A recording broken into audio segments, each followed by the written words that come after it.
Hello दोस्तों, स्वागत है आपका अपने चैनल में। दोस्तों, आज हमारी पॉलिटी की सीरीज का 4th पार्ट है और आज हम इस वीडियो में पॉलिटी के में क्वेश्चन देखने वाले हैं जो बार बार एग्जाम में रिपीट हो रहे हैं। चलिए आज की वीडियो स्टार्ट करते हैं।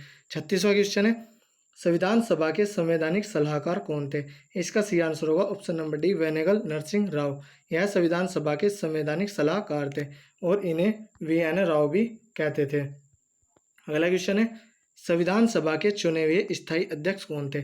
इसका सही आंसर है option number C, doctor Rajendra Prasad.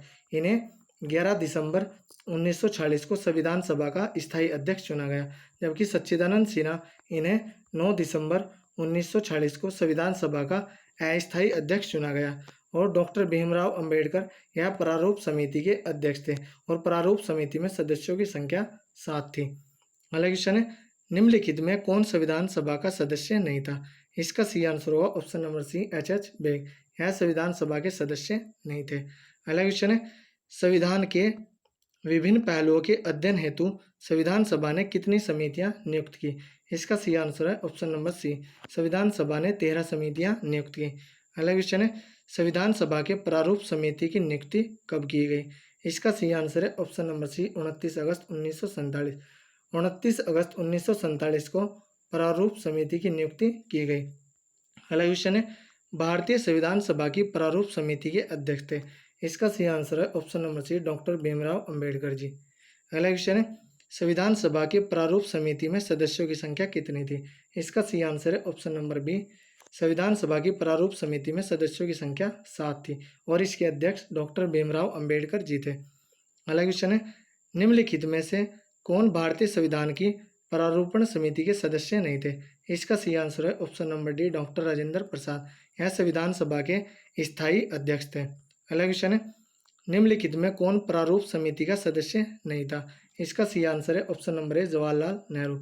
यह प्रारूप समिति के सदस्य नहीं थे। अगला क्वेश्चन है, संविधान की प्रारूप समिति के समक्ष प्रस्तावना का प्रस्ताव किसने रखा? इसका सही आंसर है option number D, Jawaharlal Nehru ने। इन्होंने संविधान की प्रारूप समिति के समक्ष प्रस्तावना का प्रस्ताव रखा। अगला क्वेश्चन है, संविधान सभा में सभी निर्णय किस आधार पर लिए गए? इसका सही आंसर है ऑप्शन नंबर डी, सहमति और समायोजन। अगला क्वेश्चन है, संविधान सभा में उद्देश्य प्रस्ताव किसने प्रस्तुत किया? इसका सही आंसर है option number C, Jawaharlal Nehru ने। इन्होंने संविधान सभा में उद्देश्य प्रस्ताव प्रस्तुत किया। अगला क्वेश्चन है, भारतीय संविधान सभा की संघीय शक्ति समिति के अध्यक्ष कौन थे? इसका सही आंसर है option number D, Pandit Jawaharlal Nehru. यह संघीय शक्ति समिति के अध्यक्ष थे। अगला क्वेश्चन है, भारतीय संविधान को अपनाया गया? इसका सही आंसर है ऑप्शन नंबर ए, संविधान सभा के द्वारा। अगला क्वेश्चन है, भारत को एक संविधान देने का प्रस्ताव संविधान सभा द्वारा पारित किया गया? इसका सही आंसर है 22 जनवरी 1947 को। अगला क्वेश्चन है, संविधान निर्मात्री सभा में राष्ट्र ध्वज संबंधी तदर्थ समिति के अध्यक्ष थे? इसका सही आंसर होगा option number A, doctor Rajendra Prasad. यह राष्ट्र ध्वज संबंधी तदर्थ समिति के अध्यक्ष थे। अगला क्वेश्चन है, राष्ट्रीय झंडे की अभिकल्पना को भारत की संविधान सभा में ग्रहण किया गया था? इसका सही आंसर है ऑप्शन नंबर सी, जुलाई 1947 में। अगला क्वेश्चन है, भारत की संविधान सभा ने किस तिथि को राष्ट्रीय ध्वज को अपनाया? इसका सही आंसर है ऑप्शन नंबर सी, 22 जुलाई 1947 को। और यह एक प्रीवियस ईयर क्वेश्चन है, यह बहुत बार एग्जाम में रिपीट हो चुका है। अगला क्वेश्चन है, संविधान सभा ने संविधान को अंतिम रूप से किस दिन पारित किया? इसका सही आंसर है ऑप्शन नंबर सी, 26 नवंबर 1949 को, जबकि 26 जनवरी 1950 को इसे लागू किया गया। अगला क्वेश्चन है, संविधान सभा अंतिम रूप से किस दिन आखिरी बार मिली? इसका सही आंसर है ऑप्शन नंबर सी, 24 जनवरी 1950 को। अगला क्वेश्चन है, संविधान सभा के कितने उपस्थित सदस्य ने संविधान पर हस्ताक्षर किया? इसका सही आंसर है ऑप्शन नंबर बी, 284 सदस्यों ने।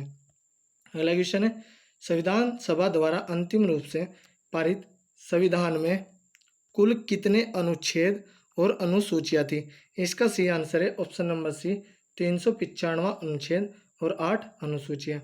अगला क्वेश्चन है, संपूर्ण भारतीय संविधान के निर्माण में संविधान सभा को कितना समय लगा? इसका सही आंसर है ऑप्शन नंबर बी, 2 वर्ष 11 माह 18 दिन। इतना समय संविधान को बनने में लगा। अगला क्वेश्चन है, किस दिन से संविधान सभा का अंतरकालीन संसद के रूप में आविर्भाव हुआ? इसका सही आंसर है ऑप्शन नंबर सी 26 जनवरी 1950 को। अगला क्वेश्चन है, जिस संविधान सभा द्वारा भारत के संविधान का अधिनियमन किया गया उसके सदस्य कौन थे? इसका सही आंसर होगा ऑप्शन नंबर सी विभिन्न प्रांतों की विधानसभाओं द्वारा नामित सदस्य। अगला क्वेश्चन है, भारत के लिए संविधान सभा की रचना हेतु संविधान सभा का विचार निम्नलिखित में सर्वप्रथम किसने प्रस्तुत किया? इसका सही आंसर है ऑप्शन नंबर ए स्वराज पार्टी ने 1924 में, और स्वराज पार्टी की स्थापना मोतीलाल नेहरू ने की थी। अगला क्वेश्चन है, भारतीय संविधान सभा के प्रथम दिन के अधिवेशन की अध्यक्षता इन्होंने की थी। इसका सही आंसर है ऑप्शन नंबर डी डॉक्टर सच्चिदानंद सिन्हा, और यह भारतीय संविधान सभा के अस्थायी अध्यक्ष थे। अगला क्वेश्चन है, निम्न कथनों में से कौन सा या शेष संविधान सभा के गठन के बारे में सही है? ऑप्शन देखते हैं। संविधान सभा के सदस्यों का चयन 1940 के प्रांतीय चुनावों के आधार पर किया गया था, यह ऑप्शन सही है। देशी राज्यों के प्रतिनिधियों को संविधान सभा में सम्मिलित नहीं किया गया, यह ऑप्शन गलत है। संविधान सभा के भीतर विचार विमर्श जनता द्वारा व्यक्त की गई रायों से प्रभावित नहीं होता था, यह भी ऑप्शन गलत है। सामूहिक सहभागिता का भाव उत्पन्न करने के लिए जनता से सुझाव मांगे गए थे, यह ऑप्शन सही है। तो 1 और 4 सही है। ऑप्शन देखते हैं, तो ऑप्शन नंबर डी इसका सही आंसर होगा 1 और 4। अगला क्वेश्चन है, निम्नलिखित कथनों में से कौन सा एक सही है? ऑप्शन देखते हैं। वर्ष 1940 में प्रांतीय सभाओं द्वारा भारत की संविधान सभा चुनी गई, यह ऑप्शन सही है। जवाहरलाल नेहरू, M.A. जिन्ना और सरदार वल्लभ भाई पटेल भारत की संविधान सभा के सदस्य थे, यह ऑप्शन गलत है। भारत की संविधान सभा का प्रथम अधिवेशन जनवरी 1947 में हुआ, यह ऑप्शन गलत है। भारत की संविधान सभा का प्रथम अधिवेशन 9 दिसंबर 1940 को होता है, और इसके अध्यक्ष उस टाइम सच्चिदानंद सिन्हा होते हैं। अगला ऑप्शन है, भारत की संविधान 26 जनवरी 1950 को अंगीकृत किया गया, यह भी ऑप्शन गलत है। भारत का संविधान 26 नवंबर 1949 को अंगीकृत किया गया, जबकि यह लागू 26 जनवरी 1950 को हुआ। अगला क्वेश्चन है, भारत के संविधान का निर्माता किसे माना जाता है? इसका सही आंसर है option number B B.R. Ambedkar. अगला क्वेश्चन है, संविधान पांडुलिखन समिति का निम्नलिखित में से कौन सदस्य नहीं था? इसका सही आंसर है option number B Jawaharlal Nehru.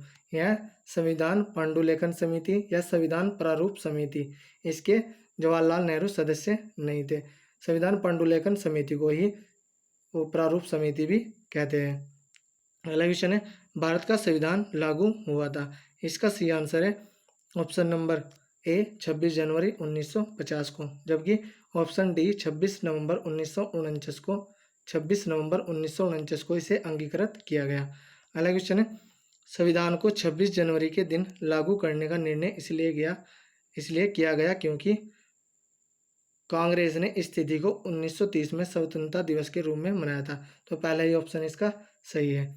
अगला क्वेश्चन है, भारतीय संविधान सभा में महिलाओं सदस्यों की कुल संख्या कितनी थी?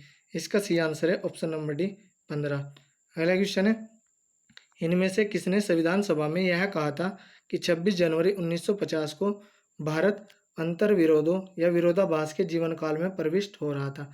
इसका सही आंसर है option number A doctor Bhimrao Ambedkar. तो दोस्तों, यह थी हमारी वीडियो। अगर आपको अच्छी लगी हो तो कमेंट करके ज़रूर बताएं। धन्यवाद।